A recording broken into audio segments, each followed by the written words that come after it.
Hi, I'm Bill Kristol. Welcome to Conversations.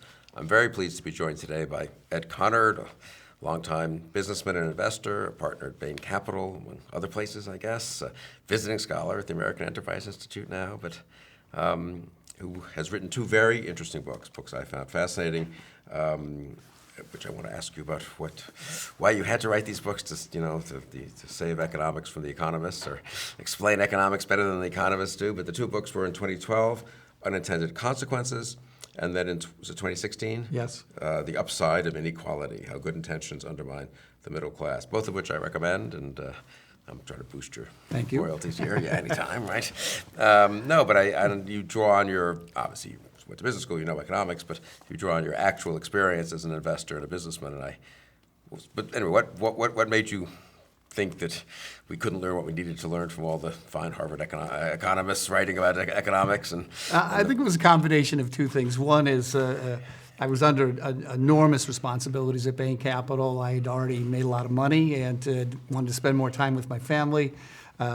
Needed a way to get into heaven because I felt a moral responsibility to keep making contributions. I thought I'd write the book and that nobody would read it, and I'd lawyer my way into heaven, and everything would be fine. But Mitt got through the primaries, and so my book ended up with a lot of attention. Yeah, we should say that you were a partner and good friend of Mitt Romney's, Yes. and the 2012 book was taken as kind of a decoding of what Romney's Yes. true views were on the economy. So I ended up on the cover of the New York Times Magazine and on the Jon Stewart Show, and got a lot of. How did that go? It went well. I think we fought to a draw. That's good. That's a victory. A friendly draw, and it went on for. He said the longest interview he'd ever done, because he does a long interview after the camera stops rolling, which you can watch on the we'll internet. have to look at that. Okay, good. But I thought everybody was only interested in inequality, and that's what led to the second book, which is I was making arguments about the upside of inequality, the distributional effects of inequality and such.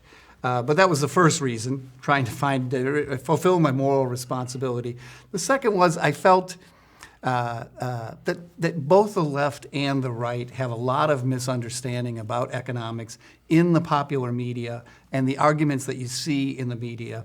Not so much the professors, but when you look at the professors, they're really so narrowly focused and so cautious about their academic credentials that they don't want to argue the larger macro picture, the connection between things where they might be an expert and other things in the macroeconomy that are related where they're not experts. So they're very narrowly focused. Right. You tend to find the Paul Krugmans of the world are willing to write more macro perspectives, but there's far and few between on the right.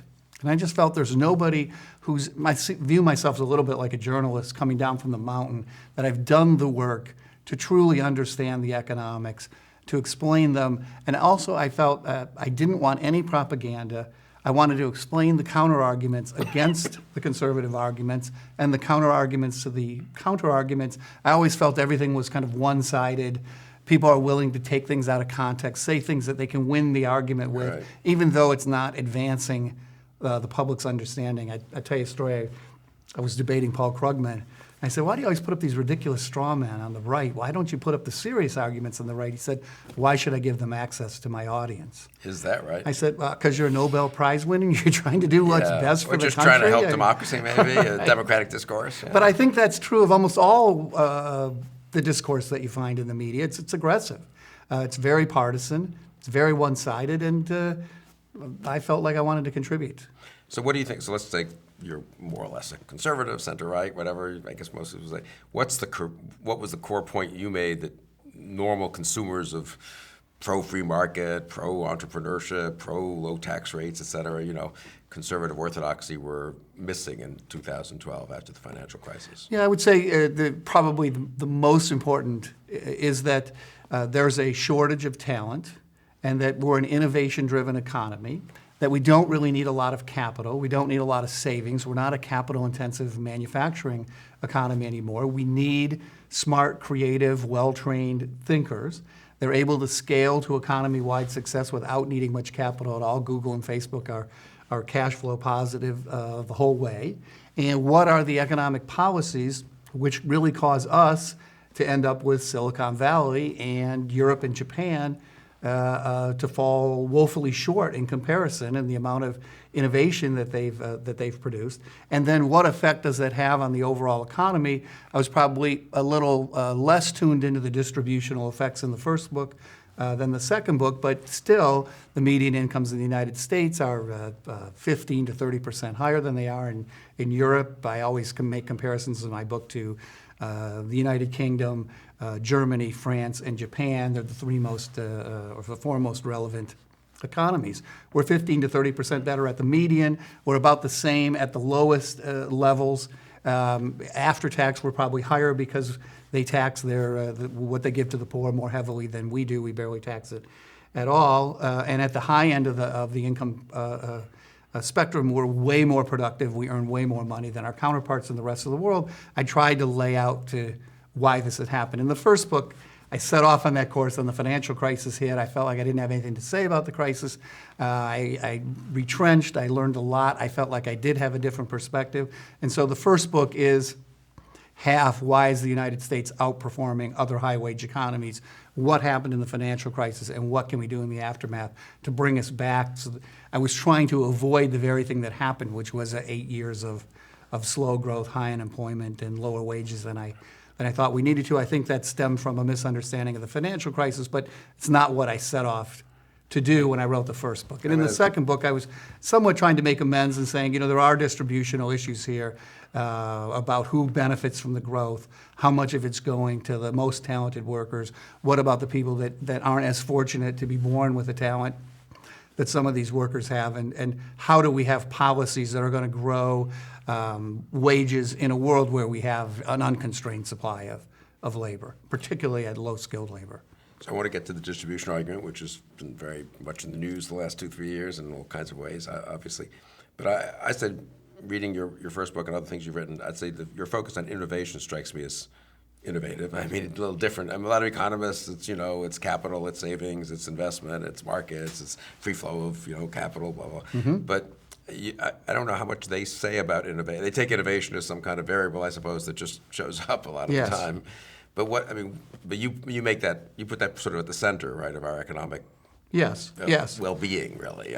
The argument explain that a little bit. Yeah. Well, so the argument I make is that I think one of the differences between conservatives and liberals is to the extent to which you think incentives matter. I think the liberal argument would be Bill Gates was a curious guy. He wasn't trying to become a multi-billionaire. When he started off, he was never expected to be a multi-billionaire. Mark Zuckerberg, same thing. Why do we have to let people be multi-billionaires in order to motivate people to take the entrepreneurial risk that creates innovation? We'll back up. So the entrepreneurial risk that creates innovation is, in your view, crucial to economic growth. Yes, it's not just having a free-flowing market because I think we have transitioned from a capital-intensive economy, 1950s, 1960s, to a certain extent the 1970s, where we came out of an agricultural era. We had an agricultural revolution. We have nobody in agriculture anymore. Luckily, we saw a huge growth in manufacturing, enormous investment in capital really in savings, constrained growth. You could really fund a lot of capital with fairly risk-averse savings, because if you're financing the inventory of Ford Motor Company, for example, you can always sell the cars. If you're building housing for the baby boomers, the houses are easy to value, easy to sell. And so there's certain characteristics about that capital that makes it financeable with low-risk savings. That whole part of the economy... The task in that era was to get the savings and get them invested. Yes. And to get the people, we sent a lot of people to college in advance of the rest of the world. We came out of the Depression, where we had a lot of innovation that wasn't implemented. We went through the Second World War, so we had a lot of pent-up demand, if you will. We started sending people off to school. We built highways and television, which knitted our markets together into enormous mass markets with huge economies of scale. The Second World War had devastated Europe and Japan, so we really had no competitors. There wasn't a lot of international trade. There wasn't a lot of immigration at the time. I mean, the world was our oyster, and we discovered these enormous opportunities in manufacturing, built huge plants, Ford Motor Company, GE, et cetera, Procter & Gamble. and that we had enormous prosperity. There was a baby dearth in the Great Depression, so there was a shortage of workers at the time as well. So you saw a lot of wage growth. That slowed down as you got into the 1970s and 1980s. We saw an increase in small business. So tried to pick up the slack because baby boomers were coming. There was nobody to put those people to work. So you saw an increase in small business. But a lot of small businesses, I make a restaurant and take your customers. You start a shop and take my customers. It doesn't grow the economy like innovation, capital investment, and such. So we did see a slowdown in productivity growth.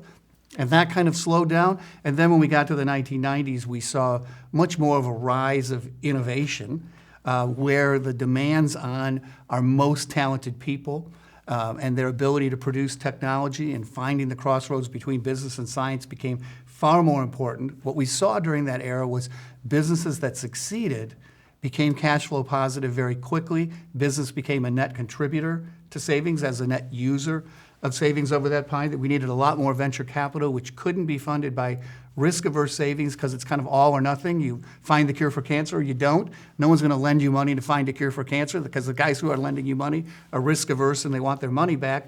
They'll finance your house because they can sell your house or finance your inventory, but they're not going to finance the cure. Equity, capital, Yes. risk-taking capital. And so I felt that the economic models that we were using applied to the 1950s to manufacturing. They didn't really apply to the economy that the United States found itself in. And we were making comparisons to Germany and Japan, who are still much more manufacturing based than we are.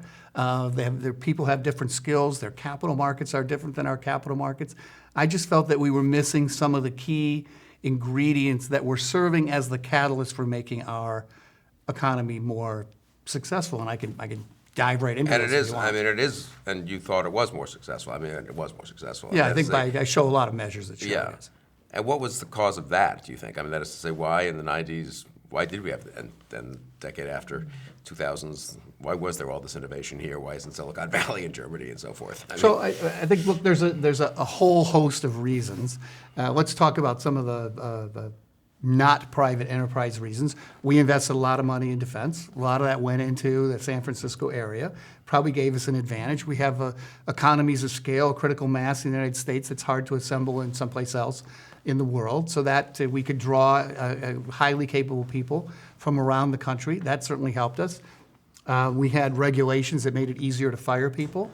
So it was easier for us to transition from a manufacturing-based economy to a different economy where Japan, for cultural reasons, was reluctant to do it, and Europe, for financial reasons, reluctant to make those changes. So we had certain things like that that facilitated it.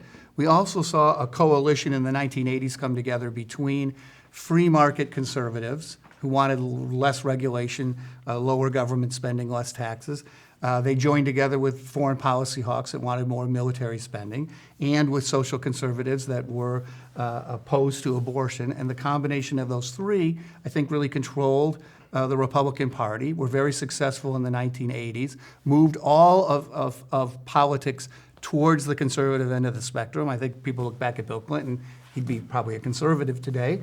I don't know that but anyway, I think that there was a reshaping of a lot of the economic policies and stuff in the 80s. So I think that was part of it.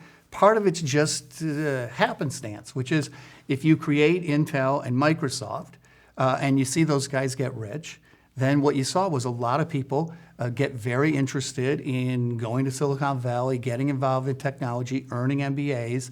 You saw personal computers that gave us a lot of data that we could use to get information to make better decisions. So you saw rise in the analytical MBAs at that time, coinciding with you didn't see the same thing in Europe and Japan. People were still going off to engineering schools studying mechanical engineering. And that's often presented as if like that's a bad thing about the U.S., it seems to be. I mean, including by some conservative types. The Europeans are sort of much more doing real things like engineering and manufacturing, and we're wasting our time with MBAs and finance. And, yeah, I think it's a real mistake. And massaging data and all that. But you seem to have almost the opposite. Well, I'd say a couple things. Look at the market values of our cutting-edge companies versus, say, Germany's. It's 10x. Everybody thinks the future is in information. You could look at the second law of thermodynamics. A combustion engine is about 16% efficient. You go everywhere from there to 99% with information, not with mechanical. Our economy, their productivity was catching up to ours because it started off low after Second World War when we kind of destroyed all the infrastructure. They got up to about 80 to 85%. And then since the early 1990s when we made this transition, we spurted ahead. If you look at our median wages, they're 15 to 30% higher, our household incomes than theirs. I think you'd see, I also see, I read something the other day, it was a while back, but I re-referenced it, New York Times, where a guy who was making boilers in the United States was complaining about the quality of his workforce relative to the quality of the workforce in Germany, saying, I can't get that quality of worker to work for me. It's like, yeah, because that guy's programming computers, not making boilers, because nobody wants to make boilers. They have better opportunities in the U.S. So what you see in Germany is their high-quality workers are making boilers. We can't get our high-quality workers to make boilers. Why? Because they have better opportunities. They'd be making boilers if boilers was the better opportunity. I was with a CEO of a machine tool company complaining he couldn't get any computer programmers to program machine tools. It's like, yeah, because they're all working for Google and Facebook. Why would they want to program machine tools? They're going to be shipped off to China. Doesn't make any sense. So I think we had better opportunities. But that was a good thing. I mean, that is to say that. Yeah, but I would have said it's so. Leaving aside distribution for a minute and what happens to the bottom part of the workforce. Yes. But in terms of overall economic growth, you want to be the country that's innovating in the growth areas in the next decades and century, right? And I think it takes decades to build the infrastructure to be able to do it. So what ends up happening is you create companies like Intel, Microsoft, et cetera. A lot more people get interested in computers, technology, et cetera. They go off to get business degrees. We see a fusing of business and engineers in the United States that we did not see in Europe and Japan. They create more companies, Google, Facebook, et cetera. What you then see is our workforce is working at these companies, getting way better on-the-job training than they'd be getting working at Ford Motor Company where I worked or BMW. They're seeing much more interesting problems to solve. When they see those problems, they say they're not very capital intensive problem, so they say, I could leave, go off, solve that myself, become an entrepreneur. I got a higher probability of success. I'm going to get a higher payoff. There's a community of experts, other people who have started companies, other engineers, other marketing people, other finance people. When I talk to people like the Elon Musks of the world, Peter Thiels of the world, they have a much better understanding as investors of the technology. They're not outsiders from New York that don't really understand it. So I'm able to explain they can differentiate between winners and losers. All of that has a cascading effect that significantly increases the payoff, or what we'd say in economics, the expected payoff, the risk-adjusted payoff, and that drives more and more people to take more and more risk. And gradually, over decades, we end up a lot more entrepreneurial, a lot more innovative, a lot bigger tech sector, and a lot more productive workforce and at the high end. System that's geared towards it. Geared towards it, especially in Stanford, Caltech, and so forth. And students who are willing to take the curriculum. And now what you see is the rest of the world is racing to catch up. But if all they do now is cut their taxes, it's not like, oh, tomorrow they're going to start growing faster. It's going to take them decades to build up the infrastructure, the institutions that truly make our people more productive. It's not that we're smarter. It's just that we're working in jobs that have much better opportunities in them. And that makes our workforce more productive than the workforces we see in Europe and Japan. And that produces real economic growth and well-being. I mean, as opposed, some say, well, that's just all, I don't know, few people get super wealthy, but it does really increase the standard of living of the society as a whole and the wealth of the society. Well, I would say this, the Congressional Budget Office, when Piketty and Saez came up with their estimates of what was happening to the distribution of wealth, they showed that it was all at the highest end, and that pretty much nobody else was growing but the 1%, or maybe the top 10% was growing a little bit, but not that much faster than the rest of the economy. I think there's been a lot of work since then where you look at non-taxable benefits like health care, government benefits like Social Security and Medicare, changes in family size. One of the things they did was they looked at tax units instead of families. So you're looking at LLCs, many of which have no income. They're just pass-throughs, things like that. When they make those adjustments, a guy, Jerry Burkhauser, is a guy who really, I think, led the charge on this, at least in my mind. But today, a lot of his methodology is adopted by the Congressional Budget Office. They would say since the early 1970s, we've had about a 50% increase in the real median wages of workers in the United States. So I do think that prosperity gets spills over into the rest of the economy in a very big way. We can get to whether it spills over to the lowest skilled workers in our economy. I think it's slightly different. But yes, we've enjoyed enormous prosperity relative to the rest of the world. So unlike some of the rhetoric these days, the last 50 years is not a story of doom and woe and doom and gloom, or woe and whatever that rhymes with woe, in the U.S. I mean, it is a success story more than the opposite, it sounds like. Right, but you're without a saying. doubt. I think if you look at violence, Pinker's new book, I think if you look at almost the rights that we give to minorities, the respect we have for other people, I think you'd find that all of that, the amount of wars we're fighting, even though it feels like a lot, is less and less. I think you'd find all of that's trending down, and none of that's really being measured other than through its secondary But it effects probably on does income. go hand in hand with both with economic growth, I should think, and also a sense of opportunity that channels people into wanting to do things that might pay off in economic well-being, as opposed to starting wars or doing all kinds of other things. I suppose. That's Friedman's argument, right? That growth leads to a more moral society. People are more moral towards their fellow man. That when the growth slows down and we all start competing for the resources, it gets a little trickier. What about the institutions? I just want a minute on that, because that's interesting what you said. I mean, are there things we should be doing as thinking about going forward in terms of the institutional? This is more political economy than economics, but that's good, I think. Or sociological economics too. Are there institutions you think we're failing to keep up or to cultivate or to create? I mean, some of this was accidental in a kind of Hayekian way, I suppose. No one planned necessarily that Silicon Valley would be in Silicon Valley, but people did invest in R&D. We had high quality universities. We had all kinds of, I suppose, social and other kinds of political structures that helped create this situation. Are we doing enough to with those kind of institutional structures, I guess is what I'm saying? I mean, one of the things I do say in the book is that we have a shortage of talent. We'll get to this and talk about it more, but we have an enormous number of college graduates that graduate in curriculum that their fellow man doesn't put much value on.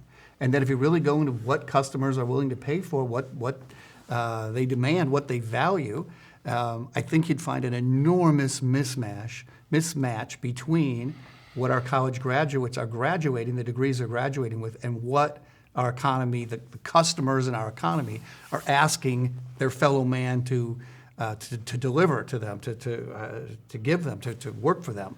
And I think there was a time when we were really the country with the only college graduates in the world. We could afford to be wasteful, if you will. I think what we saw in Europe and Japan, much of a focus on engineering and science, not so much on business. We saw business take hold here much sooner than we did in the rest of the world.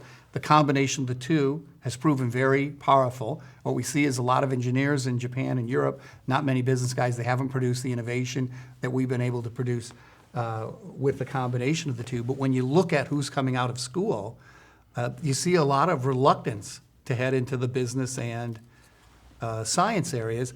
I get on my soapbox here a little bit, but I do think back in the 1950s, we got very worried about the Sputnik program, decided we needed more engineers, basically created first through 12th curriculum, which is very, very technical in math, for example, geometry, trigonometry, calculus, which very few successful people in the world actually use. A very small percent of scientists use it.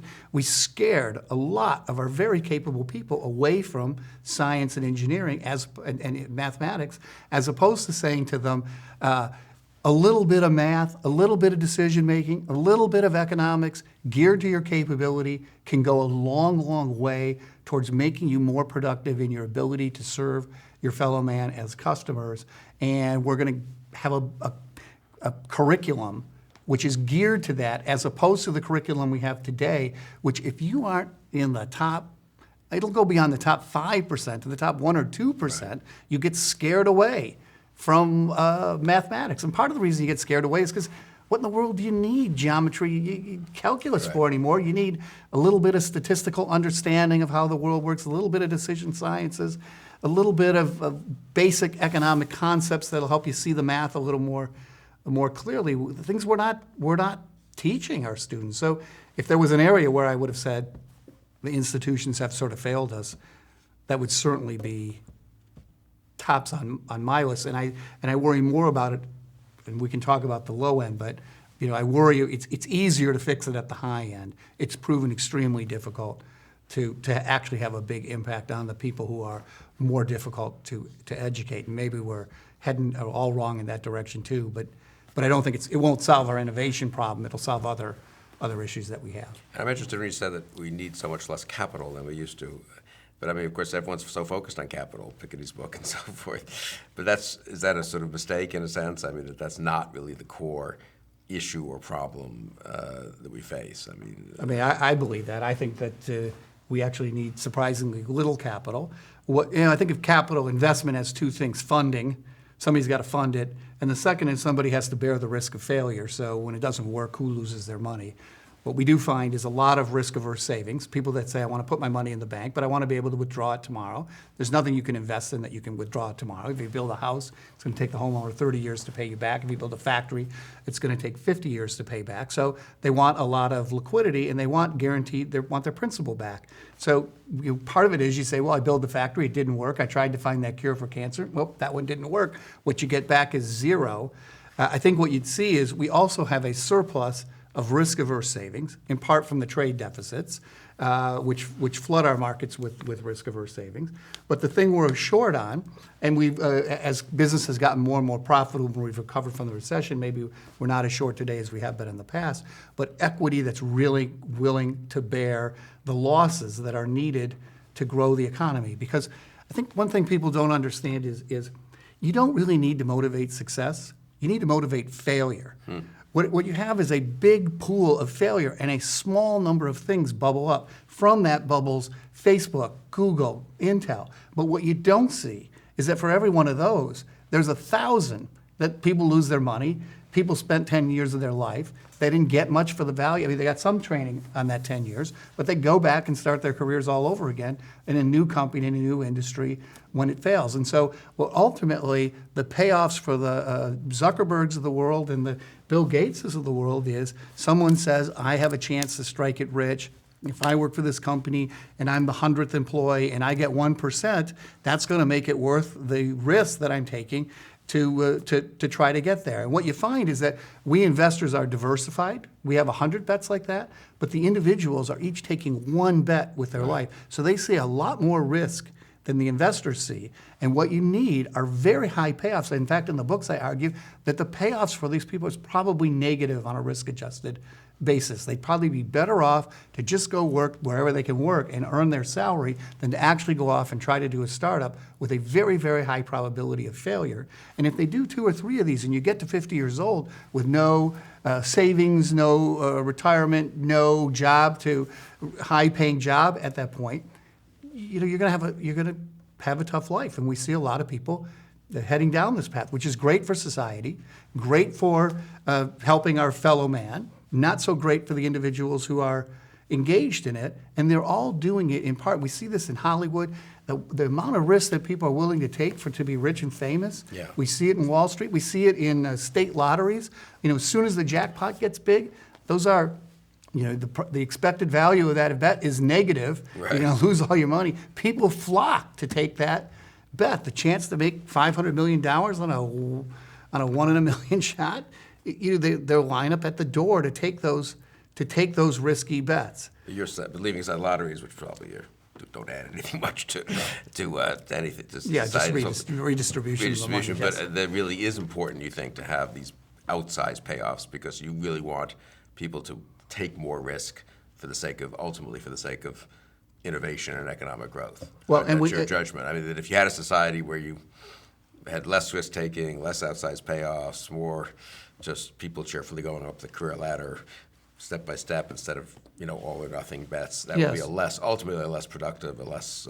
Well, we see it in Europe. We see it in Japan. Yeah, One of the problems we do have is we also see a horde of baby boomers about to eat us alive. So if we go on that trajectory, the Germany-Japan trajectory, we're going to do major damage to our economy. I always If you want to worry. support a welfare state, you need this. Well, and I always worry that Fast after you growth. get done being eaten alive by the baby boomers, you have to worry about China actually being successful over the next 30, 40 years and becoming a significant military threat to us. So you better be able to defend yourself after the baby boomers eat us alive. I mean, I get very worried that you can't stay on a low growth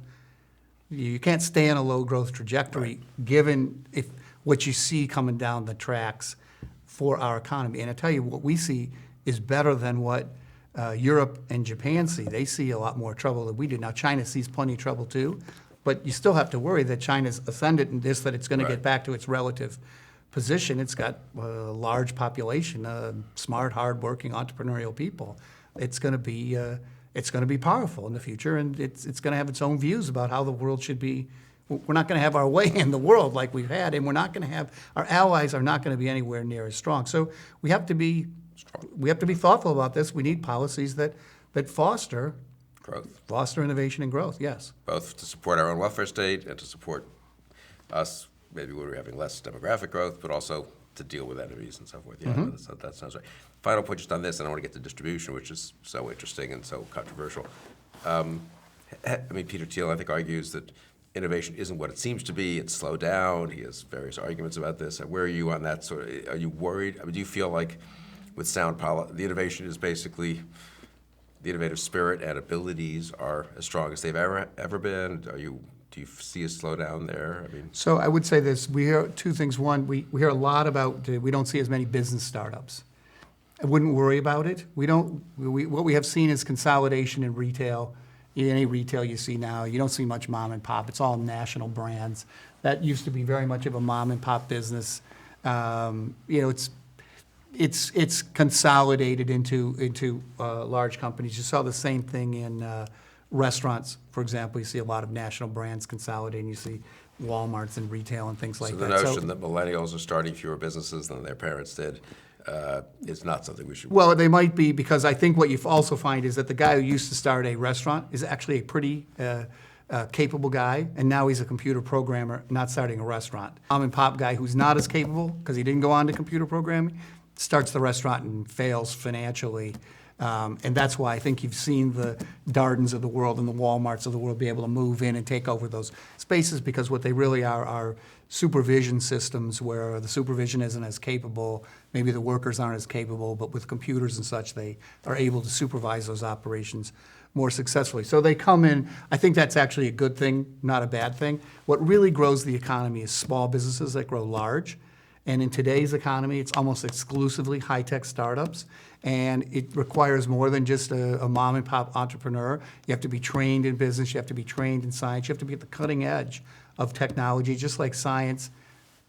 You can't just be Thomas Edison anymore. You have to be deeply specialized and at the cutting edge. So if you look at high-quality startups, like the number of startups in Silicon Valley, for example, the amount of finance that's going into high-tech startups, we're way above where we were in 2000, which is way off the trend line, by the way. So see this huge peak up in 2000. We go back. There was a slowdown during the recession. It's come roaring back as the recession has receded. So you don't buy the decline in entrepreneurship, decline in innovation, decline in progress sort of argument? No, but now I will say one other thing, which I think where I will agree with it, is as things get more technical, the companies at the cutting edge, what we call the frontier of technology, are absorbing a lot of the talent. And what we're finding is that the rest of the economy is falling off the frontier and falling further and further away from the frontier. So I know we all have computers, for example. We suffer through them because when we try to have somebody come and fix them for us, they don't do such a great job. You can bet that the guys at Google, when they get their computers fixed, they're outstanding. So I think you'd find all the artificial intelligence engineers and the programmers and such, the state-of-the-art guys are working for the state-of-the-art companies. There's enormous synergies for them to do that. They work with other brilliant people. They see the most interesting problems. They have way better economic opportunities. They lead more interesting lives. They probably face less risk because those companies are growing so fast. So they're a magnet to drawing the talent in. That leaves the rest of the economy with less talent, and you would expect the productivity growth the technological innovation in the rest of the economy to slow down. So when you look at the overall economy, is it good to have it all there? Probably. But if you look at your everyday life and say, well, you got to suffer through your computer not being very good because you can't really, the cost of getting a computer department to get you to high quality computer services is you can't really afford it in this economy. But I suppose the counter argument might be that, in fact, my computers and phones are infinitely easier to use than they were 10 or 15 years ago because all those geniuses in Silicon Valley have spent a lot of time thinking about how to make people who are not tech savvy like me, how to make it easier for me to do all kinds of things. No doubt about it. And people who, Uber has made it easier for us to get from place A to place B, even though, so we don't depend any, and our drivers, the Uber drivers don't have to be geniuses, but they don't have to know the map of New York City and where the traffic jams are, and Waze takes care of that, and you and I don't have to think hard about planning our schedule. So there is some way in which it does make us more efficient in a big too, way, right? yes, And more sure. productive. I mean, you can leave this discussion and Uber back to your office and not waste 20 minutes looking for a cab in the rain, right? Yep. So Listen to a podcast on the way home and Right, very important. check your supercomputer in your pocket. Absolutely makes you more productive. I do argue in the book that it makes the most capable people way more productive. So the Right. rate of increase of productivity, so to speak, is well. So that gets us to the distribution argument, I think, which people have been concerned about for a long time, obviously, but maybe more evidently so in the last few years. It does seem like maybe the financial crisis was a moment where we all thought we would recover. Well, we all have recovered from it to some degree, but there, I think, don't you think the differential rates of recovery, or at least the feeling of the rate of recovery, Yes. is very different. Bill Galston, who I did some work, likes to point out that actually people made it through the crisis, I mean, psychologically and politically pretty well. They kind of had faith in the country. They thought, okay, this is a bad one. It doesn't happen that often. But we avoided the abyss, and then we started to come back. And he said if you look at polling in 2010, 11, 12, people still had confidence more or less in the future. They thought their kids would be better off than they. They had taken a hit. They weren't so sure they would make it back quite to where they had been in 07, but they thought basically things would be okay. This is working class, lower middle class Americans. And he says that in about 2013, the numbers started to change. That people sort of thought, Jesus, now it's 4 or 5 years from the crisis, and I don't know if I'm ever going to make it back. And I don't know if my kid who didn't make it through college maybe and is struggling at a Yes. a not so fancy job somewhere is ever going to. It might have some social, probably there's some other social and cultural issues and so forth. He might never make it to the level I was at. For him, that was a big explainer of some of the political turmoil of the last, of let's say Trump and Sanders, to put it in a simple, minor way, in 2016, and a big moment. Do you agree with that? Is there Yes. data behind that, or is that just some psychological, sort of, Well, I've been seeing there's always polling data. And I'm I sure- don't mean the I'm polling, sure but is there Kristol- real data? I would say there's real economic Are people's theory. sentiments reflecting reality here? Well, so two things I'd say. One is there's real economic theory. They call it hysteresis in economics, which is the longer you're out of the job market, the more your skills get stale. You have a more difficult time engaging back Right. into the economy, et cetera. So you are just logically, for all the right reasons, going to worry the longer that you've maybe you haven't been fully out of the economy, but to the extent you're not at the maximum of your potential, you're going to get worried about it for very Good reasons, yeah. logical reasons. So I think, I forget what my other point was, but I think that's certainly logically the case that you're going to grow more and more worried about the future. And in the real world, the differentiation has increased between those on the top Well, I think we know, look, quartile and the bottom and in so an forth. economy where talent is scarce, when you go into a recession, you don't lay off your talented people.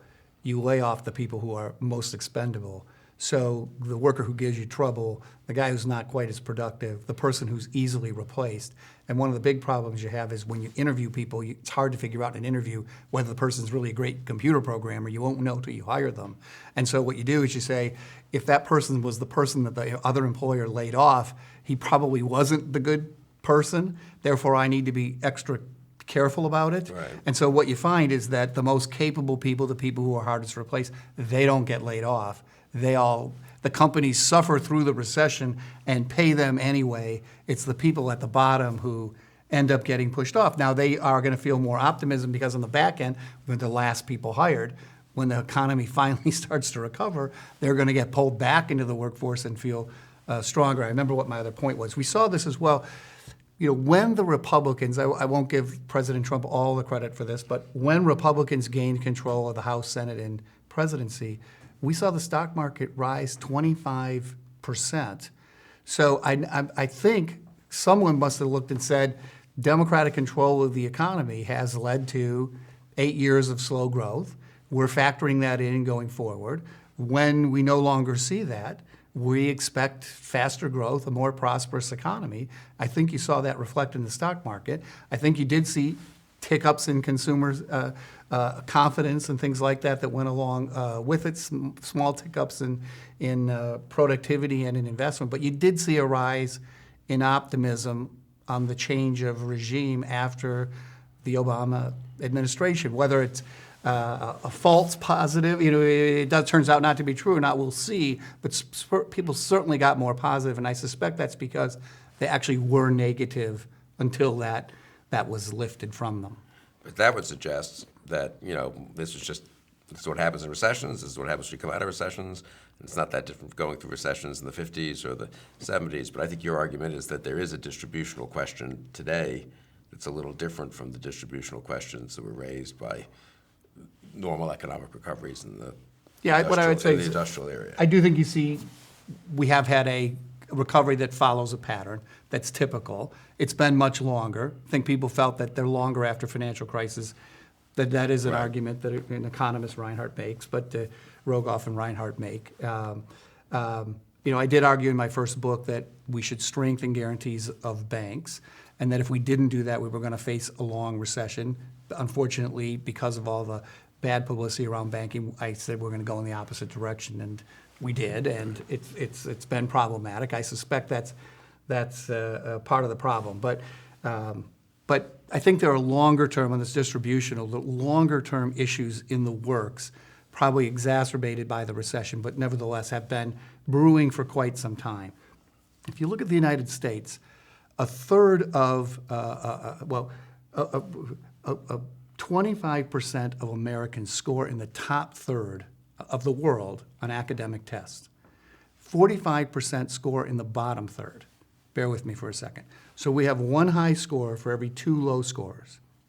In Germany, they match up to the world. They have a third at the high, third in the middle, third at the low. So they have one high score for every low score, which means they have twice as many high scores per low score as we do, because they're 1-to-1 and we're 1-to-2.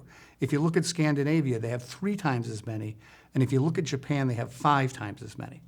So they have the luxury of having way more cognitive capability per low-skilled worker as we have in the United States. I think part of what you find in the United States is because we have a relative shortage of high-skilled workers, we have used our high-skilled workers a lot more productively than those economies have.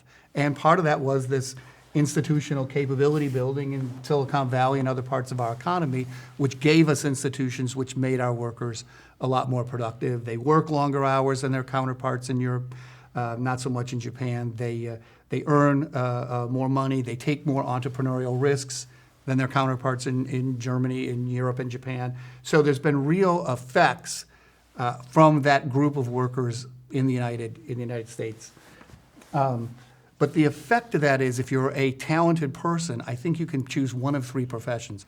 One is innovating, what we're talking about. The second is I can just be a doctor and I have a high-skilled job. I keep the wheels greased. I keep the economy going. I'm a lawyer. I'm a doctor. I'm not really an innovator. There's plenty of lawyers and doctors who are, but I'm not. That's not really what I'm doing. It's just I'm a high-skilled worker.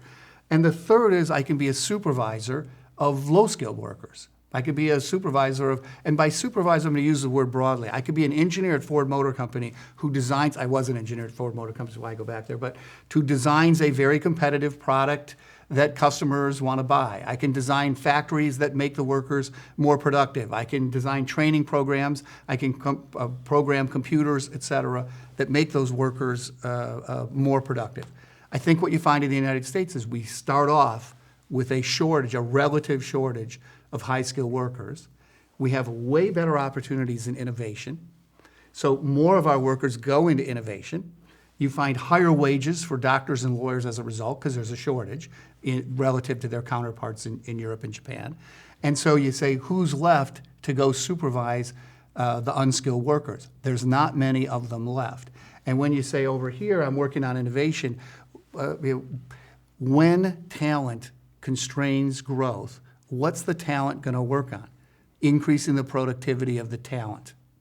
So what you're going to find is a positive feedback loop over here where they design products, they design processes, they supervise talented workers that increase the productivity of talented workers. Meanwhile, which is good. I mean, it's all good. Good and for the economy. Yeah, right, great right. for the economy. Helps the middle. Creates lots of jobs in the middle as well. But when you're down at the bottom, you're left to kind of fend for yourself. And you see a lot of evidence of this. The David Autor's work, for example, shows that in manufacturing, rural manufacturing towns, when they lose their factories, it takes them years, decades. They never really recover the lost wages. It used to be that the rural economy was catching up to the urban economy in terms of wages. It was closing the gap, converging. We don't see that anymore. When the worker out there in the heartland of America says, I'm going to move to San Francisco, Boston, New York, they find incredibly high real estate prices. So the pay is 2 to 3 times higher for blue-collar work in those cities, but it's completely captured by the landlord and not the worker.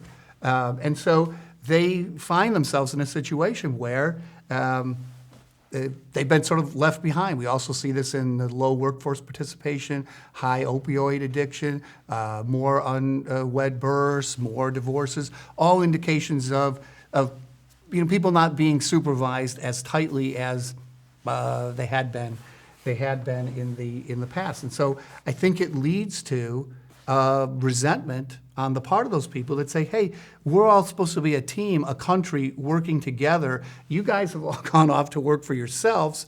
The guys who are here being doctors and lawyers making a ton of money because there's a shortage. Who's over here designing products and processes and products for jobs, high-paying jobs for me? And we tell those guys when we take that factory, move it to Mexico, don't worry, the entrepreneurs are coming. They're going to put you back to work. They're going to compete with each other. They're going to invest capital.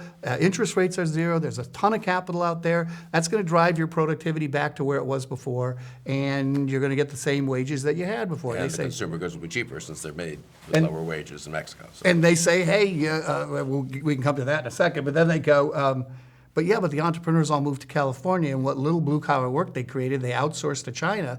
Where's the entrepreneur who's coming to put me back to work? Where is the promised guy? Then they go in line to get a job, and they find 40 million foreign-born adults, 20 million native-born adult children, 35 million of which are Hispanic, low-skilled Hispanic immigrants, all looking to the same pool of high-skilled workers to design high-paying jobs for them. And they say, wait a minute, you told me I wasn't competing with those workers, that all we had to do was invest capital and we were going to get the productivity up to the same level. And I think they have an inherent fear, a logical fear, of what's happening to them relative to what's happening to the economy in total. And then we end up with the Trump administration, anti-trade policies, anti-immigration policies, a lot of divisiveness between groups of people in our economy, because no one has really stepped up to the responsibility of, we have to make this great for everybody, not just for the most talented workers who've really had an enormous opportunity here over the last 30, But how much 40 of that years. is, leaving aside the politics of, having quite appropriately, sort of trying to make sure everyone benefits, as a sort of economics matter, how much of this is just, this is what a modern post-industrial economy looks like, where the returns to education and some forms of intellectual capacity are relatively, have always been greater than those, to the uneducated presumably, but they're relatively much greater than they used to be. I mean, I don't know if this is the case. Yeah, well, or not. Isn't that the argument people make? I mean, this is Sure, sort but of- let's take trade as an example. Look, we can't make for $20 what we can buy for $5. We can't drive around in high-cost cars and be competitive in the long run. It'll slow down growth. It'll slow down competitiveness. It'll make us weaker, create a weaker America for our children. I don't think we want that. But let's not kid ourselves. There is a shortage of high-skilled workers in the world. So what do? We export Apple operating systems, high-skilled work to the rest of the world. What do we buy from the rest of the world? Cheap Chinese labor. Because there is a surplus, there's an abundance of low-skilled labor. So what impact does that have? It increases the demand for high-skilled labor, raises the wages for high-skilled labor, and it puts downward pressure on the wages of low-skilled labor. Now, we also get low-skilled goods as well. But look at the distribution of who gets what. So the worker pays 100% of the cost of the lower wages. He gets, the top 40% get 55% of GDP, earn 55% of GDP. Retirees get about 15% of GDP. The poor gets 5 to 10% of GDP. I'm talking about the bottom 20%, which largely are not in the workforce, that group, the next group are. So you add all that up, the guy's getting to 25% of the benefits for 100% of the costs. So he's paying $4 a cost for every dollar of benefit. Is he better off because of trade? It's not obvious that he's better off. In fact, it's hard to believe, actually, that he is better off. Now, is the economy as a whole better off? It absolutely is. And now, where does all the growth come from? We know that 2/3 of the growth and 75% of the employment come from San Francisco, New York, Los Angeles, Boston. It's a handful of cities, Texas, Dallas, and Houston as well. And the real estate prices, not so much in Texas, but everywhere else, is sky high. So he can't share in the growth. All he does is get the effects from balanced trade. Now, he says, well, why should I be supportive of free trade if you're going to charge me $4 for every dollar of benefit that I get? I see that I'm actually getting enough benefit to cover my costs, and I can't share in the growth because I can't move to the fast-growing cities with the ultra-high-cost real estate. So, in fact, what we're seeing now is the people who are migrating to the high-wage cities are the highest-skilled workers and low-skilled immigrants who are willing to take low after-rent wages, and then we're seeing migration of everybody else out of the blue coastal cities and back into the lower cost red states. So why should we expect those voters to support free enterprise? They go, okay, I'm getting a better cell phone, I'm getting this and that. It's all great, and I'm sure they're better off than they were, but I think they'd say, where is the free market guy who says, I'm for trade, but I'm also for redistributing some of the benefits of trade to make up for the fact that you're bearing all the costs and only getting a quarter of the benefits. Well, I bear none of the costs and get 75% of the benefits. So it's not just psychological, it's not just, cultural anxiety, it's not just relative standing. They really are paying a cost, is what you're arguing. I think the voters are being rational and thinking that this is not working out well for them. And I think let's go to the next thing. They then say, government spending's at 38% of GDP, all-time high for this point in the economic cycle, state, local, federal, I'm counting it all up. Debt used to be at 33% of GDP. Now it's at 75% of GDP. If you look at the CBO forecast going forward, as baby boomers retire, the 38 grows to 45, the 75 grows to 150% of GDP. None of that's sustainable. And they say, how am I going to get my Social Security and Medicare when I retire?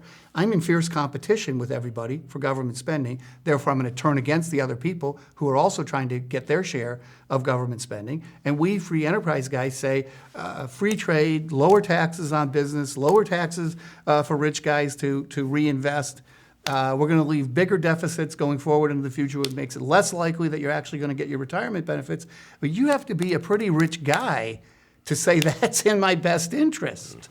Okay, now I think you get hit with a third thing, which I think in part explains part of the rise of Trump, which is that when identity politics grows more and more successful, people say that's starting to threaten my economic opportunities. So when you tell the real life characters of Hillbilly Elegy that they're the beneficiaries of white privilege, we might be the beneficiaries of white privilege. I think they look and go, hey, wait a minute, I don't think I agree with that. When you tell them, hey, I am against the new head of the Met because he's white and male, the guy says, well, I'm white and male. Are you against me being a police officer?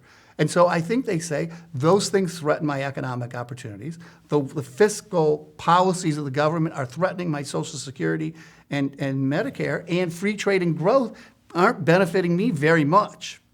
Why should they support any of that? And I think we've just been completely tone deaf to what it is they're they're saying, I think we got jolted awake in this last election. We thought, no, it can't possibly be the case that President Trump would win, but he's a lot more tuned in to an America that we're not in touch with, that has very logical, sound reasons for thinking the way they're thinking. But what actual policies would help them, as opposed to being? One could be in touch with them and be sympathetic to them, but one still has to try to do what's better for the country and what's better for them. But presumably saying that coal mining jobs are going to come back, or bludgeoning some steel company to leave a plant open for an extra 2 years, and Indiana's not going to do much good, right? Well, yes, I don't think the policies that are being proposed are going to do much good. I'll give you a policy that I think will do a lot of good, but Okay. but I think you have to recognize that politics is a weird, abstract, Yeah, yeah. symbolic No, thing. I take that point. I'm just saying from the real policy point of view. Yes. But so when you bash trade, when you talk about, building a wall, when you talk about these things, you're addressing the real underlying issues, but you're doing it in a kind of weird dog whistly, Right. symbolic way. And many of the policies have no impact, even if they were implemented. Steel's going to be small, not large. It just can't be large. There's enough steel to matter. I'm not supporting the policies. I think there's only one thing that we can do to solve this problem, and that's high-skilled immigration, ultra-high-skilled immigration. So we issue, and I believe that the Obama administration squandered our best opportunity for growth over the last 8 years. So we have 125 full-time workers in the U.S. economy. The top 5% 125 million workers, full-time workers. We have part-time workers, but we worry about the highest skilled ones that work in 2,000 hours a year. The top 5% is about 5 or 6 million workers. We issue 1 million green cards a year. So in 10 years, we could potentially double the number of 5% workers. Now keep in mind, if we don't hire those 5% workers, we Skype them in. Google is Skyping them in from Romania as we speak, okay? Skyping them in from all over the world. So it's not like they're going to sit on their hands and say, oh, sorry, we can't get our hands on the talent. They're going to go to any lengths they can to get the talent. So they're getting the talent anyway. Or they'll build the plants over there and so forth. Yeah, right, exactly. And then they'll get the doctors, the lawyers, the school teachers, the bus drivers, the waitresses, and everything that goes along with those high-skilled jobs. They'll get all of those jobs into their economy instead of into those jobs into our economy. So in about 10 years, we could double the number of 5%. I don't know if that doubles our growth rate. Maybe 1 + 1 is less. We're fishing out the pool. Maybe there's synergy. I don't know. There's about 7 billion people, non-Americans, in the world. The top 5% would be 350 million. Half of them have never been tested. We don't know who they are. They haven't gone to school. Half of them are too young. Of the remainder, too young or too old. Half are going to be too established to actually pick up and move. You get down to a pool of about 40 to 50 million, gigantic pool of like 40 to 50 million ultra high skilled workers who are, for the most part, dying to come to the United States. They're probably here getting educated, and then we send them home. There's a real opportunity there to change the very problem that I think is unique to America, which is this tremendous shortage of the highest scoring workers. And if we do it at the highest level, the top 5%, that top 5%, myself, is in there, have enjoyed enormous prosperity over the last 20, 30 years. If we dilute them by 50%, come on, they're still going to do great. I think what you're going to discover is for a whole bunch of other workers, they weren't going to get that job anyway because it's a level of skill that we were going to Skype it in from Romania if that's what we needed, but we will get all the other cascading jobs. It will also push people into jobs of more supervision, of lesser skilled workers and things like that, and creating the products and things that go along to making their lives as good as our lives. You'll see more spillover into the rest of the, someone once said, the future's here, it's just not evenly distributed. We'll push it into the rest, the spillover will go faster. I don't see any other way. Now, if you look at who pays taxes in the United States, I've only looked at federal, not state, but I suspect it's going to look very similar. If you look, and this is from Congressional Budget Office, the middle class median worker family pays about as much in taxes this year as they consume in government services. So they don't put anything towards their retirement. They don't pay for the retirement of anybody else. They don't pay for the benefits that we give to the bottom 40%. I have them paying their income share of defense, not their pro rata share, because you'd say the rich people have more assets to defend, which means most of it's being covered by the richest workers.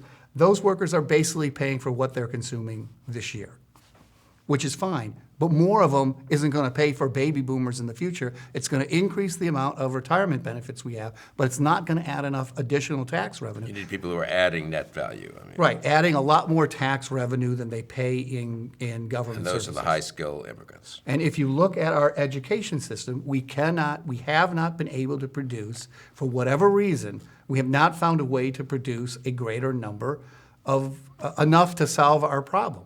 So you say, yeah, I'll retool education, I'll try it. It's going to take 20, 30 years for it to actually flow through the system and matter. But in the meantime, you just go out and get 5 million more top 5% workers. And when you say top 5%, do you mean top 5% they're already educated in their home countries, or just top 5% of I think you're gonna in terms of ability or drive or I think you're going to hustle find they're going to tend to be young people, because those are the people who are willing to move. So they're going to tend to be college graduates who haven't really proven themselves yet, and you're going to say, some percent of those will end up being ultra successful, but who cares? A lot of them will be very, very successful. All we care is that they pay more tax revenue than they consume in government services, and we're one step forward in the right direction. I think you're going to find those are 20 and 30-year-olds. They're not 50-year-olds deep into their careers. We don't really need the 50-year-olds to move here. They're not going to come up to speed fast enough to make a difference. Well, you could admit them to college here, presumably, and that wouldn't be a bad way to get them into the country. We're already doing that. Right. Then we'll send them home afterwards. Well, I It's would say you insane. could admit more of them and keep more of them, right? Yes, Yeah.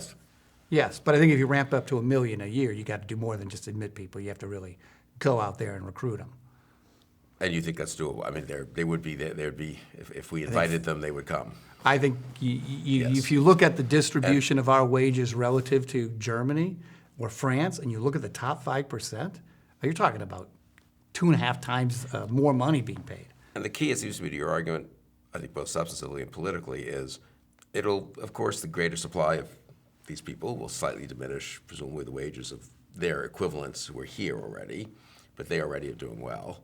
And it won't, is your argument, diminish the wages of the huge middle and then the lower middle and working class I think it'll below increase them. In those fact, wages. you think it increases them because the spin-offs of the restaurant and Uber Yes. jobs in Silicon Valley are, Let me add the more startups there are, the more all these other jobs there are, right? And I think you'll find one other thing too, which is the rest of the world is racing to get business students.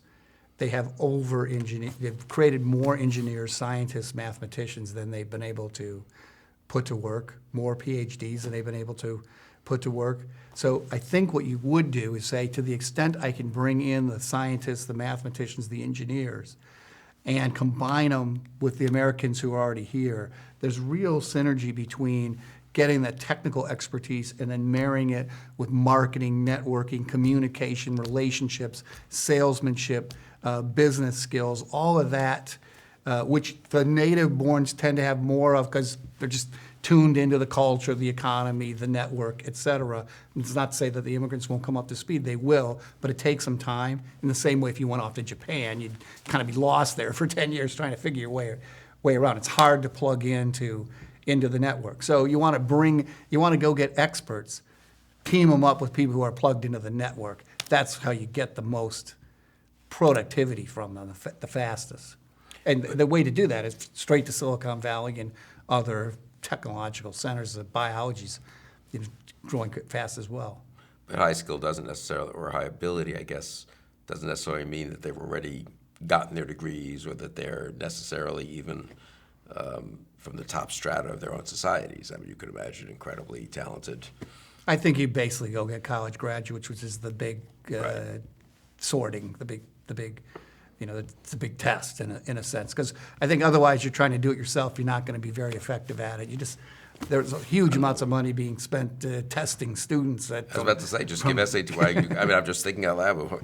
Why not just give SAT They've tests all taken them. to 1 million Indians and take the top I think this up, India's- and take the top 50,000 into the U.S., give them Of course. let them go to the state universities, distribute them around. I think you'd find and then India- they'll graduate and they'll do great and they'll be total contributors to our country, right? I think you found India's already mean, done that. they've for thought you. of this, yeah. They've already done that for you. All you have to do is pick them off. All you have to Yeah. do is offer them the job now. Well, They- or offer them more visa, either more student visas It's or something like more somebody job once- or more job. Somebody quoted a crazy number. I don't know if it's right, but it was something like, in order to get one of these top skilled people, it costs about $2 million. All the training you have to do for other people, the identification, et cetera, the technical training, et cetera. It costs like $2 million. So every time you get one, it's like $2 million into the pocket of Americans. Yeah. So you let India do the work. Then when they're doing all the work, you just go get them. I mean, I suppose I'm just really thinking out loud here, and it's probably somewhat politically incorrect to even put it this way, but I suppose if you think of the history of immigration to America, and in some way, we didn't do anything much except be open to them and provide them genuine opportunity once they were here and some legal protection. They were discriminated against, obviously, in various ways, but not as much as in other societies and so forth. And basically, they sorted themselves out because the ones who had, I mean, this is oversimplifying, obviously, yes. but the ones who, had to get up and go and who had the, education to realize they could come here and so forth, from whether it's from Ireland or Italy or Russia or whatever, got themselves here. And once they got themselves here, we were a good enough society, well set up enough, I suppose, to let them rise reasonably quickly, and most of them stayed and didn't go back. A few did. I think what, though, So I why? would say, I mean, I guess the question is, why is it different? Yeah. I think one thing's changed. Today, everybody's sorted by education. Back then, nobody was sorted by education. So one thing we did discover back then was, hey, if we start sorting people by education, we discover lots of really talented people with no education. And it turns out you give them education, they get a lot more productive. or their kids get educated, they don't themselves. There's so Either many way. immigrant stories where the parents had to take a job that's in a sense below their natural level because that's what they could get when they came over at age. This was true of my grandparents. I'm sure were very bright, I believe, but the jobs they got were the jobs you could get if you were 24 years old and couldn't speak English well. But their kids then got well educated and moved up Right. and so But forth. now the whole world is sorted by education. So if you just dip into the random pool, it's different. You don't have to anymore. You can say, you know what, I'm just going to go dip wherever I want to dip. Why wouldn't you dip at the very top? And I suppose that being an immigrant, I'm not to be simple-minded about this, but why not? I mean, in the old days, took a kind of toughness and drive and, Still does. some ocean liner across the seas. Right, but to the degree that you're a welcome and welfare state and you can get on a plane and get here, if you just threw the doors open, you'd have a lot of people showing up. You couldn't be as confident as maybe you could have been 100 or 150 years ago that you're getting people who are going to end up contributing a lot as opposed to enjoying the benefits of a wealthy society without contributing much. I guess. Yeah, I think you're raising- You always get some mix, but I mean, and But I think you're raising a great point, which is we weren't a welfare state. We do have a welfare state it was hard to now. get here. It was risky to get here. You had to really, But even if you got here, you Right. couldn't Yeah. you couldn't fall back on the safety net. So Right. I think you do probably have to be more. You do have to be more careful. I think everybody So would you can't agree. You have just to be sort more of have careful a nice story of we're throwing the gates open and the people will come in and they'll make it and everything will be great. It does need more of a conscious policy. But I think even the libertarian economists who are for throwing open the doors say, we feel reluctant to throwing open the doors if you have a high welfare state. They're against the welfare state, Right. not against the welfare that's not state. gonna go away, But so- right, so I think they'd say, oh, get rid of that and then throw open the doors. You'd say, no, let's just be more selective and recognize that we have it and we're live with it and we're trying to finance it. So you make that argument in this book, right? In the second In book? More. this book, Yeah, yes. the Hyatt. And what Yes. is the reaction been? It's so contrary to the conventional. Well, I mean, most of the focus of the anti-immigration sentiment has been on lower wage immigrants, I suppose. So it's not exactly contrary to that. But when you said about 10 minutes ago in this conversation, I have one big solution to this, and it's a massive I think it's increase. the only Yeah, solution. the only solution. I mean, okay, you're even being more Yep. radical than I am. The massive increase in high-end immigration.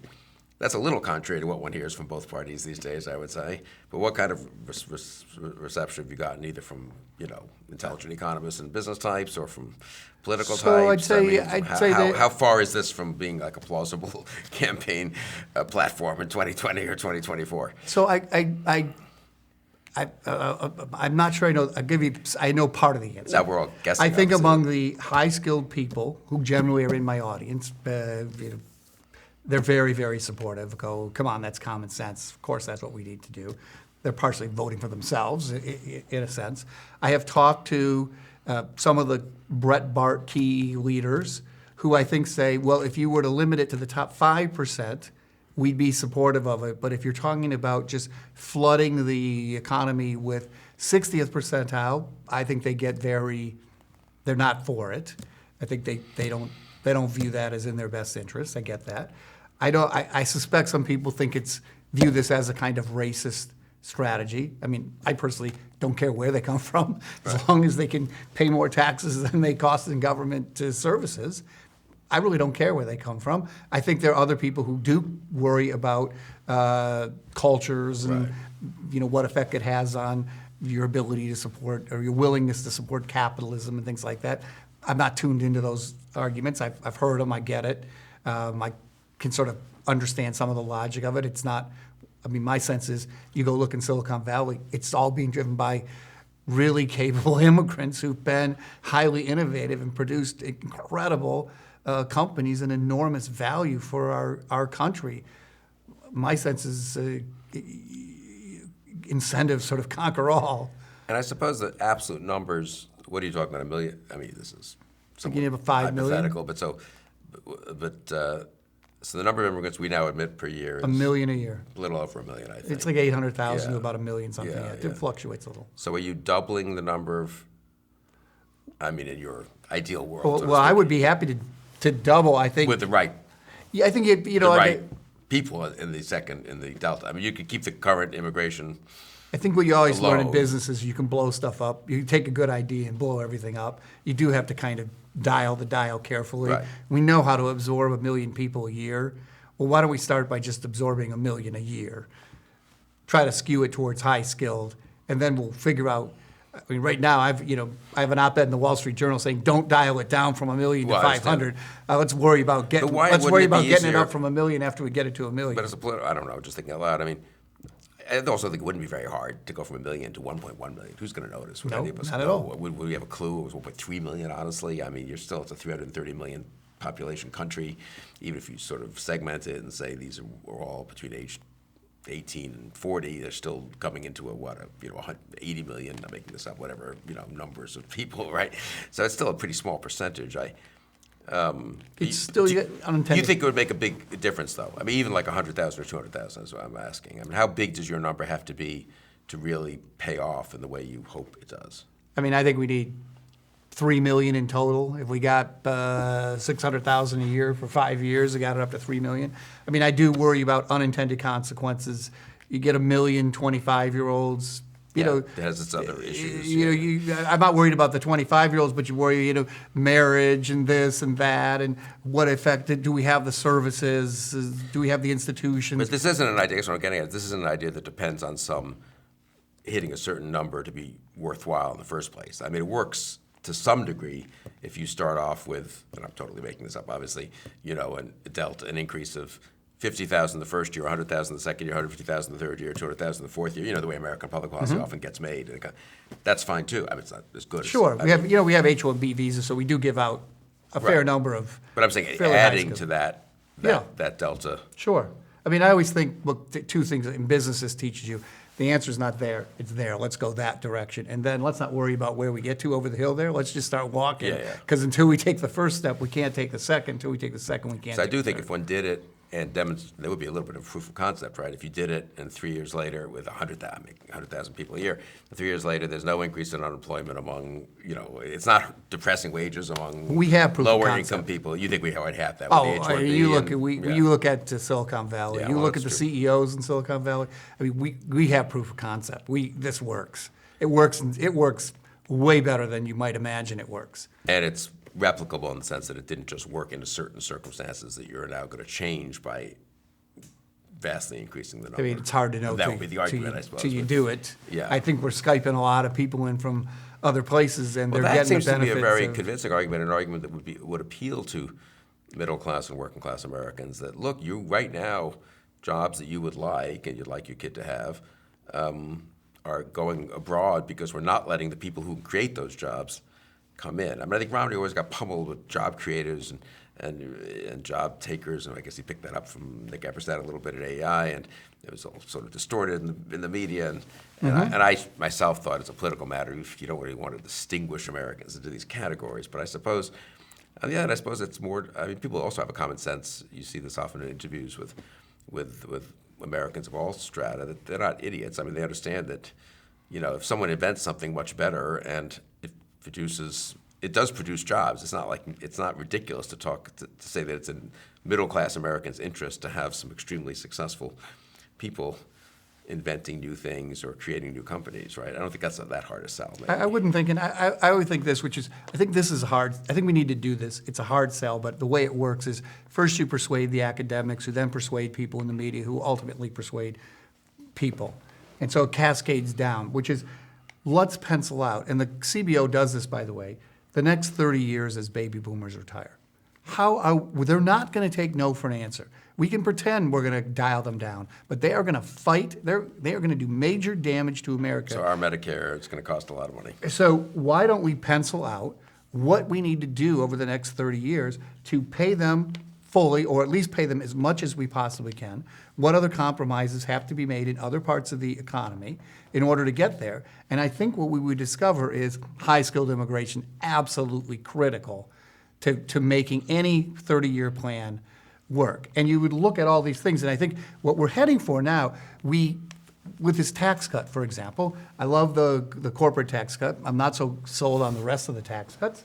I think most people like the rest of the tax cuts and don't like the corporate tax cuts. Why do I like the corporate? Because I think you actually can grow the economy faster as a result and get more tax revenues.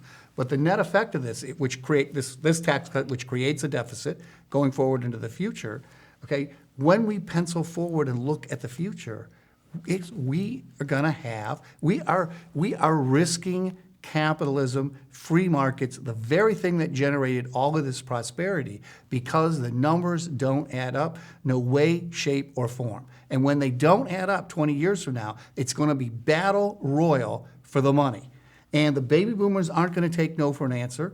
Okay, I don't know what we're going to do in defense spending, but it's certainly going to get hammered as a result of baby boomers retiring. Yeah. We're going to be looking at our bottom 40% and saying, what kind of subsidies can we give? They're going to be fighting to get their hands on it. The baby boomers are going to be determined to not get their hands on it. Okay, taxes on innovators are going up, because that's where all the money is. So, you're going to have a major redistribution, high taxes. We have to see higher taxes in the future. Is this what we think is going to be good for America, that's going to be good for our children? Come on, it can't be. We can pretend all we want, but there's all kinds of things happen that we can't anticipate, so who knows? Maybe we'll discover nuclear fusion and none of this will matter, and artificial intelligence will turn into Skynet and destroy us all anyway, or global warming will kill us. I don't know what. It may none of this. Who knows what's going to matter? I mean, what's going to happen? But if just looking at what we look for now, we do have a plan that could work that we refuse to implement. And I suppose these sort of things people say that allow them to refuse to implement this plan, I'm just thinking out loud here, is on the left, but also center, is we just have to improve our education system. You always say that, education. And maybe that can happen, and maybe that should happen. Here. But as you say, that's a 30-year project. And meanwhile, we do need to, by the way, we've been trying for 30 years, and we have shown no improvement whatsoever. And these people exist in the real world who can come in and not depend on us totally overhauling a massive system that's been difficult to overhaul. So that's kind of the left-center false kind of... that and taxation won't affect growth. Incentives don't really matter. Right. The government can spend the money more effectively than the private sector. It's all cronyism and negotiation job anyway. Training, but yeah. And then the conservative dream, I suppose, the way of avoiding this is, well, we just get entitlements under control and sort of, Paul Ryan and stuff, which I'm personally in favor of if you could do it. But as you say, A, it probably doesn't do enough to actually reduce the burden of the baby boomers are going to cause, and B, it turns out to be very difficult to do politically anyway. So you have Paul Ryan saying entitlements under control, random Democrats saying education, job training, government, find government programs that are going to increase productivity, and neither side has wants to actually say what you've said. Yeah, I think I would have said so entitlements. Is there been an increase in entitlements since the recession started? There has. Did it go away as much as you would have expected to go away? No. So is there some improvement to be done there? Yes. Are we going to have you're going to have like mentally retarded people don't get any benefit from the government? There's half the people can't work for real reasons. The other half are largely single mothers. We're going to give them no benefits whatsoever. So we're gonna have maybe some improvement there. Is it going to be enough to solve the problem? No. Can we really have Medicare? But the Medicare we have, which is just the endless spending with no control. We oppose death panels, which are really trying to control usage in the final weeks of life. Come on, we got to control usage in the final weeks of life, which is this is what we can afford to do. We're going to do the best that we can do. If you want more than that, you're going to have to pay for yourself. We're going to have to be thoughtful about the usage. It's tougher sell than the immigrants. Sure, and we're going to have a hard time doing it. But these are steps in the right.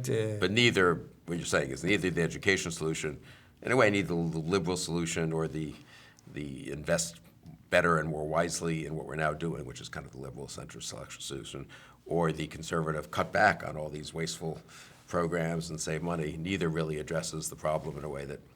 I think you just got to grow the pie bigger, and there's no. And that's the high skill immigrants. And I think there's no serious economist who would believe that you could cut taxes enough to solve this problem without doing major damage. We cannot get it through organic growth. So I think you have to turn to other solutions if you can't get it through organic growth. And the sooner we turn to them, the better off we're going to be, because it just gives you more time to solve the problem. And I tell you, if you say the answer is tax cuts for the wealthy, tax cuts for business, and what we're going to do is reduce entitlement spending for Social Security and Medicare, I think the blue-collar worker says, so you're going to, first you get trade, then you get growth in cities I can't afford, now you want to balance it on the back of my Social Security and Medicare. I mean, they're not going to vote for us. No, that's welcome to the future of Donald Trump Republicans and Bernie Sanders Democrats. Mm-hmm. Right? That's not so great. Join together against everybody else. Yeah, and against economic growth ultimately, which is. I think some compromises are needed if we want to. But that's so interesting. Okay, well, good. So people watching this and reading your books will sign on.